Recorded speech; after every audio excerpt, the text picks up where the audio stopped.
Ben oui. Et donc vous êtes historien. Historien d'art, oui. Et ce que je trouve intéressant, c'est votre analyse sur l'impact qu'a eu ce primitif flamand sur l'œuvre de Michel François. Selon vous, il y a des connexions qui peuvent se faire. Il y a une corrélation entre l'œuvre qui est présentée là et à mon avis toute la section de ce côté-ci qui est appelée pièce à conviction.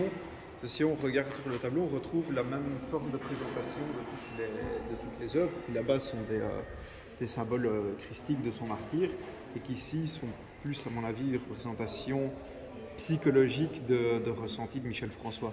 Notamment beaucoup par rapport à la naissance et à sa propre naissance, je pense, quand on voit les œuvres. À votre avis, la vie d'artiste, c'est une passion? Passion, nécessairement, vocation avant tout, et je crois que c'est plutôt un destin. Enfin, c'est pas quelque chose qu'on choisit, je pense. Être artiste, c'est quelque chose qui s'impose à nous, oui. Je pense. Et donc, c'est plus une vision globale par rapport à une scénographie. C'est ça que vous pensez? La scénographie, j'en suis en fonction. Je sais que la scénographie a été étudiée pour fonctionner avec le bâtiment lui-même, qu'elle est donnée via les salles du bâtiment et qu'il y a une corrélation entre les différentes sections et une évolution. Donc, particulièrement, cette salle entre pour vous en connexion, sinon toutes les pièces ont des liens entre elles. Oui, ça c'est certain. Il voit ici tout le bâtiment en soi comme une évolution, un prolongement de son propre atelier. Il n'est pas vraiment dans une salle d'exposition, mais dans son atelier, qui est l'endroit où il fait ses œuvres, mais aussi où il laisse les œuvres accomplies et dans lequel il se promène pour trouver d'autres idées, justement. Et c'est cet agencement, cette corrélation qu'il y a entre différentes œuvres faites à différents moments qui entraînent de nouvelles idées. C'est ça. C'est le schéma qui essaie de reproduire ici. Donc, en gros, schématiquement, cette exposition est la prolongation de l'atelier de Michel François aux Beaux-Arts. Qu'est-ce que vous pensez par rapport à vous qui êtes spécialiste et primitif entre le travail, le faire, le concept, l'idée? Aujourd'hui, de plus en plus, les artistes se concentrent sur l'idée et font faire leur travail. Oui, évidemment. Ce qui n'était pas le cas avant. Chez les primitifs, ils mettaient la main à la pâte. Ils mettaient la main à la pâte. Après, dans l'art ancien en général, il y a toujours une part de l'artiste en lui-même et de son atelier. Donc le fonctionnement était déjà là.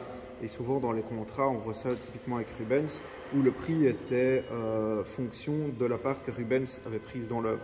S'il faisait que les visages, par exemple, le prix était moindre que s'il faisait les figures en entier ou le tableau complet. Donc c'est une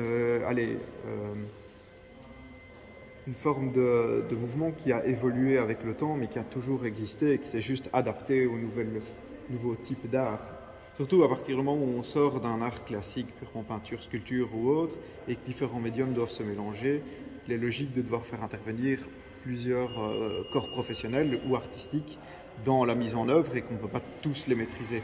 Et je pense que Michel François fait une bonne partie lui-même. Je sais que notamment au niveau des œuvres qui sont là-bas, qui sont en bronze ou autres, ont été faites par lui-même avec son assistant pour donner le résultat. Alors que c'est un processus de métallurgie assez complexe et dangereux. Donc il a quand même mis la main à la pâte malgré tout. Donc il y a toute une part de travail qui n'est pas présent ici, qui est tout le processus de mise en action. Bon, par exemple, vous l'avez vu avec ce cube, vous l'avez vu, Michel François à l'intérieur Je l'ai vu le monter, mais je n'ai pas vu faire la réalisation, couper les lamelles. Mais où se situe l'œuvre? Est-ce Michel François dans son mouvement ou c'est la représentation? C'est tout l'éternelle question. Hein.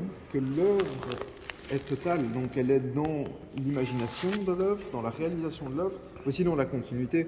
On prend typiquement des œuvres comme ici, le petit cube qu'on voit là, une œuvre en fait qui transite d'exposition en exposition de Michel François, qui est pourtant acheté. Il y a là un propriétaire depuis des années, et ce propriétaire a décidé qu'on laisse l'œuvre dans les différentes expositions pour qu'elle évolue, pour que les gens y touchent, s'asseyent dessus, pour qu'elle se dégrade dans un sens et qu'elle finisse par disparaître. Il pourrait en faire plusieurs de pièces de cubes. En série ici, je pense que l'unicité a un intérêt. Je pense pas que Michel François est très intéressé par reproduire en plusieurs exemplaires des œuvres dans un autre but que celui de les propager. Vous verrez avec tout à la fin, il y a des posters qu'on peut emporter. Et là, l'objectif, c'est justement que l'œuvre intègre l'intérieur des gens qui sont visités, qu'elle se propage. C'est très bien. Vous avez fait office de guide. C'est mon travail aussi. Votre nom? Laurent. Non, votre nom, votre prénom, Laurent. Oui, Laurent. Votre... Van Elverding. Merci. Je vous en prie.